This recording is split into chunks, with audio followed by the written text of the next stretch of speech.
With that, Joel Klatt joining us live, the voice of college football at Fox. He's got Wisconsin at Michigan Saturday. So I'm watching, we went into a season, there were quarterbacks we all liked. Drew Aller, Cabe Kludnick. We all were like, okay, these guys are really good. And I had said, the interesting guy, about 2 weeks ago, I said, Dante Moore throws the ball like a pro quarterback, and he's got movement. His ability to go to Penn State with that crowd and to be stoic and unbothered and have that temperament, like it was a little jaw-dropping. And to juxtapose him next to Aller, who doesn't have the feel, to me, doesn't have the feel for the game that Dante Moore does. It just feels like Dante Moore, some guys it's just kind of innate. They just got a feel for it. I don't know. I watched him and I said yesterday, if I had a number one pick, I think I'd pick Dante Moore. I feel I think he's that good. Is he not? I think at this point, he would be one of my favorites for the Heisman Trophy, and I do think he's that good. And you just described it as stoic and unbothered. I would say calm. He was calm. He was calm in the pocket. His face was calm, and it didn't matter the situation. It didn't matter if it was the first snap of the game, they're dealing with the crowd noise, all those fourth downs that they would go for where he was carrying the football. It didn't matter if he got hit, if he was having to leave the pocket to make throws from the pocket, if he was having to drive the football, throw with touch across his body. He did all of it. And by the way, probably the best play that he made was that one that you're showing right now where, it's in double overtime and maybe the best defender in college football or edge rusher in college football, Denai Dennis Sutton, is bearing down on him unblocked, and he calmly just protects the football, scoops it under him, steps up in the pocket, leaks out towards his right, and delivers a dart. I mean, his ability to make plays is fantastic, but it's more than that, and you're touching on it. It's this calm nature that he has, and I think that that's born through preparation and ability. He's got great confidence in himself, everything around him. And when I talk with Will Stein, their offensive coordinator, he tells me that Dante prepares as well or better than anybody he's ever been around, and he was around Teddy Bridgewater, who was historically one of the great preparers in college football at Louisville. So I think that the sky's the limit for Dante Moore, not only in college football here at Oregon and this season, but ultimately, in the National Football League. So I have defended James Franklin. Yes, he's losing. But I defended for years Ryan Day. I'm like, he's losing to Harbaugh in Michigan and Georgia. Give me a break. James Franklin's losing to the right people. That said, that felt like a game you have to win. Yeah. Home, or Dante Moore never played in front of that crowd. You have mostly even players. You're at home. That one felt like, okay, I've defended James. You got to win that game, don't you? I would agree with you. And I've done the same thing. So I bring up this stat last week. They were in the regular season 0 for their last 14 in top 10 matchups going back to 2016. We talked about that. But this one was the first time that they were both the higher ranked and the favored team. So like you're saying, in a lot of those matchups, they're 18th in the country going to number 2 Ohio State. And it's like, listen, you're probably not going to win that game. So I think the narrative is a little bit overblown, although it is factual. And this is one that you sit in the bucket where you've got to win this game. Oregon's in largely a rebuild. Here's what's scary for the Big Ten. Is that's a rebuilt team. Transfer portal and young players everywhere. True freshman back, Dare Hill. 2 freshmen at corner, 1 red shirt, 1 true. Like I said, rebuilt offensive line through the transfer portal. A quarterback that's making his first starts as a Duck, and in particular in an environment like that. Meanwhile, Penn State has all of these experienced players back, including Drew Aller, their quarterback. And they can't win the football game. And that's the alarming part for Penn State. And so this is what I would say for Penn State is that you've got to have a clear-eyed evaluation. You've got to have some competitive integrity and evaluate yourself honestly. What is going wrong in these moments? And I think that you've got to come down to 2 conclusions, Colin. Number 1 is this offensive system that they're trying to run is not a fit for Drew Aller.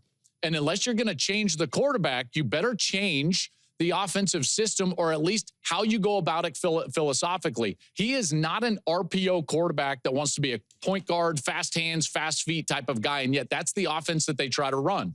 I think they need to take a page out of what Ohio State did a year ago, which they went and lost to Oregon in the regular season in Eugene, and they changed their defense because of it. Why did they do that? Because of the players and the players' skill set. They wanted to get Caleb Downs more involved in the action, and so they changed the structure of their defense to better suit the players that they had. Well, they need to change the structure of the offense at Penn State to better suit their quarterback. And then the last thing would be game management. You know, I thought at the end of the half, they did a poor job of leaving time for Oregon, and Oregon got an extra possession out of that. And in those types of games, you've got to do everything perfect. So James needs to be better at game management. And then I think that they need to take a hard look in the mirror at exactly what they're trying to do offensively and what Drew Aller can do. And they need to marry the two together.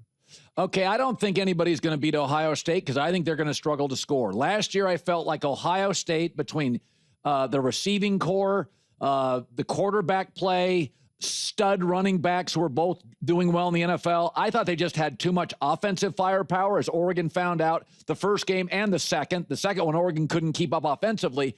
I look at this defense for Ohio State. Now I look at the defense, and I'm like, to go to Seattle, Jed Fish, Washington's got some offensive pieces. They don't have Ohio State. They made all the big plays. I think it's a different version. And by the way, last year they had Chip Kelly. So over the course of a season, that offense got smarter. It got more efficient. It grew and grew and grew. And at the end, it was a train. This is Matt Patricia. And okay, now all of a sudden you start looking at it and you're like, oh, Arch Manning couldn't figure it out. Oh, Jed Fish in Washington couldn't figure it out. Okay, this is powerhouse personnel, great offensive coach. I think Ohio State looks like a team that's going to play for the national championship. You remember watching Usain Bolt run the 100? Yeah. And he was the fastest, but it looked like he was running the easiest. Remember that? And like everybody else is like, like this. And he's just kind of gliding through the line, looking back at people. That's what Ohio State feels like to me right now. Because they haven't even gotten into fourth gear offensively. Like they haven't needed it. They've played very conservative football and relied on their defense. And here's what's interesting. And Colin, I don't disagree with your premise, although I would just say, I think that's selling last year's team just a little bit short. That was the number one defense in college football a year ago. The number one defense. And they're better this year. That's the scary they're absolutely part. It's different this year. It's different because of the speed and athleticism that they have, in particular at the second level. Two guys that I want to point out: Sonny Styles, which is an experienced linebacker that moved from safety a couple of years ago. He's a terrific player. And then this new starter that they have, Arvell Reese. You should hear scouts talk about Arvell Reese. This guy is a game wrecker at the linebacker position, and they're so long and fast that opposing offenses can't do anything against them. That's why Damon Williams, who's a really terrific running quarterback, dual threat guy, he couldn't get loose because these guys were spying him. Oh, hey, by the way, the best defender in the sport is behind those guys, and Caleb Downs. So it provides an opportunity for a young defensive line to continue to develop, which they are. Caden Curry had 3 sacks last week.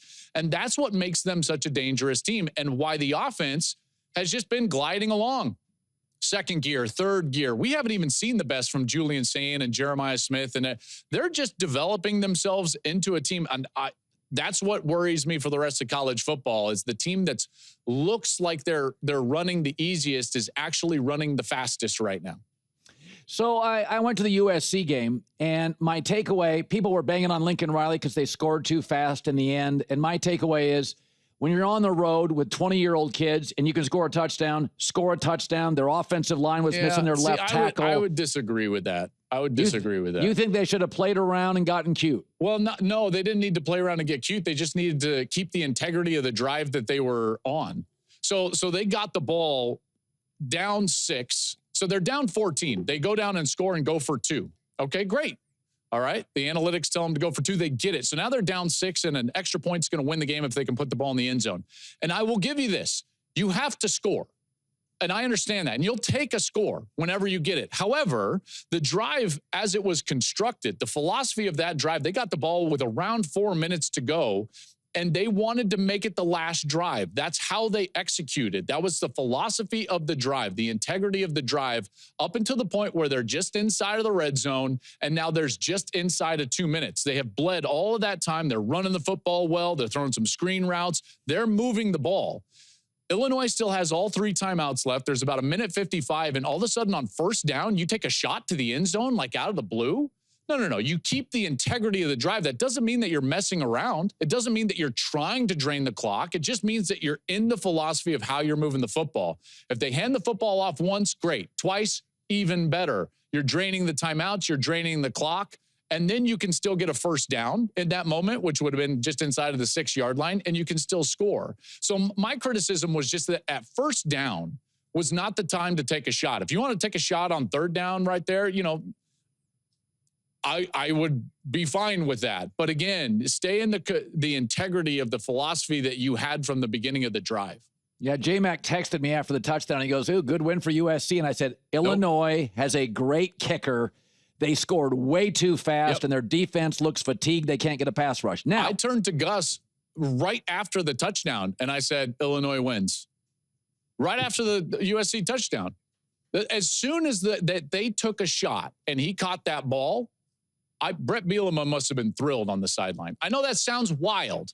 It does. I get it. I understand. But Illinois had been moving the ball all day long. The only thing that stopped them were fumbles at the goal line, and they got a great kicker. They were winning the game. So when everybody banged on Harbaugh for years, Joel Klatt and myself were like, you think he can't coach? Settle down, take a deep breath. A lot of the flamethrowers at other networks went crazy. You and I didn't. When people wanted Ryan Day fired, you and I were like, yeah, he's losing to Harbaugh, who's been to Super Bowls. He's losing to Georgia. Ryan Day's a really good coach. And he won a natty. So Kalen DeBoer, I said this when Bama hired him, Greg Byrne. I said he could have hired Dan Lanning, Southern ties. He could have gone after Debo, Southern ties. There were a lot of people he could have hired. And Greg Byrne goes, no, I'm going to go west. And I'm going to get that Washington guy. And I thought, despite being a great coach, the SEC has gobbled up a lot of good coaches. And I thought it was kind of a gutty hire. Dabo could have been there if you threw a ton at him. And other guys, Dan Lanning has that Southern background. When he was beating Georgia and out-coaching Kirby Smart, my take was, why are you doubting Ryan Day, Jim Harbaugh, and Kalen DeBoer? Do you not think they can coach? I thought his first half game plan was unbelievable. Yeah, it was incredible. It was incredible. I loved their answer. That team looks far different than the team that lost to Florida State. Yeah, I mean, not even the same team at all. The effort level was different. The offensive line play in terms of protecting the quarterback was much different. And that's actually the main point, is that if they can protect Ty Simpson, he's an extraordinary quarterback, and they've got great weapons on the outside with Williams and Bernard. So they can throw the football. And DeBoer and Ryan Grubb, remember, Ryan Grubb was not there last year. He was the offensive coordinator for the Seahawks after they were together in Washington. Now Grubb is back with him. And when they have the right fit at quarterback, it's really beautiful. They had that with Michael Penix at Washington. Now they have it with Ty Simpson at Alabama. So they can throw the football as well as anybody in the country. My worry for Alabama, though, is that there's still some glaring holes right now with the way that they play. They gave up 200-yard rushing to Georgia. They gave up 200 yards rushing to Florida State, and they don't run the football very well. So Ty Simpson basically has to have a cape on his back. The game plan has to be perfect for them to go win. That makes me nervous in what I think is a balanced league. I don't think the SEC is a great league this year with a great team, but it's balanced. And it's going to be a lot of one-score games. They might be in a one-score game this week at home against Vanderbilt with Diego Pavia. And if you all of a sudden have an off day throwing the football, or your offensive line is not protecting well that day, you're finished. You're done. And so that's what makes me worried about Alabama, is it's not the Alabama that we're used to. Everything you said about Kalen DeBoer, I agree with. He's a great coach. There's no doubt. But this seems to be, I don't want to say a one-trick pony, but there is one clearly excellent part of this team and several average areas of this team. And that would worry me going forward. Yeah, listen, let's be honest about college football now. It is not just Georgia, Bama, Clemson. It's very, very even, because, and what happened about 4 years ago in the transfer portal is it used to be Bama, Georgia. If left tackle goes down, well, we got a 5-star guy behind him. Yeah, they stockpile talent. Yeah. That guy now goes to Louisville or Texas Tech, or he gets purchased. So Alabama and Georgia don't have the depth, the dominance depth. They have really good players, but if a running back gets hurt, the second running back is not an NFL player sometimes. When I'm watching Georgia, I'm like, they're just not as fast. Yeah. They're not as dominating. And by the way, Bama's got good players, but they have holes. Under Saban, you're like, their third corner was unbelievable. So the transfer portal and NIL has made this sport very even. Yeah, and by the way, how about all the people that lament those two things? And I get it, it's frustrating, but just because something's frustrating doesn't mean that it's bad, okay? And what we've seen in college football is a transformation of the sport where now 10, 12, 13 teams, I think, could possibly win the national championship. Now, is it totally likely? I don't know if it's totally likely. But prior to this, Colin, and you and I used to talk about this, there were like three maybe, that would win the national championship or could win the national championship. Or you'd watch the SEC and it looked so much faster than the Big Ten. Yeah, and now that's done. Now that's done. In fact, I'd say the three best teams that I've seen so far are probably Ohio State, Penn State, and Oregon. Maybe Miami mixed in there. Like, you can't even get to an SEC team in the kind of the top four. I know people are propping up, and I maybe do this with A&M and maybe Texas or Georgia or Alabama.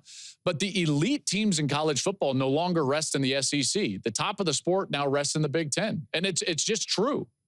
Now, thank God you and I aren't just out here for clicks. We're giving nuance to this That's sport. right. It was great to see you Saturday, by the way.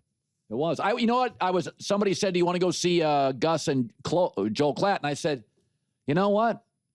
Professionals don't want to get in the way of the production. And I did the pregame show, and I said with the Barstool guys, and I said, that's fun. I'll go downstairs and, do that stuff. But a couple pros up there, I didn't want to get in the way. That's right. That's right. Sacred ground up there in the booth. Yeah. We don't just let anybody in. That's right. That's right. I didn't have the passes. I wasn't equipped with the accurate passes that get you in. Joel Klatt, voice of college football. Hey, thanks for watching. If you enjoy that clip, make sure you click subscribe somewhere down here.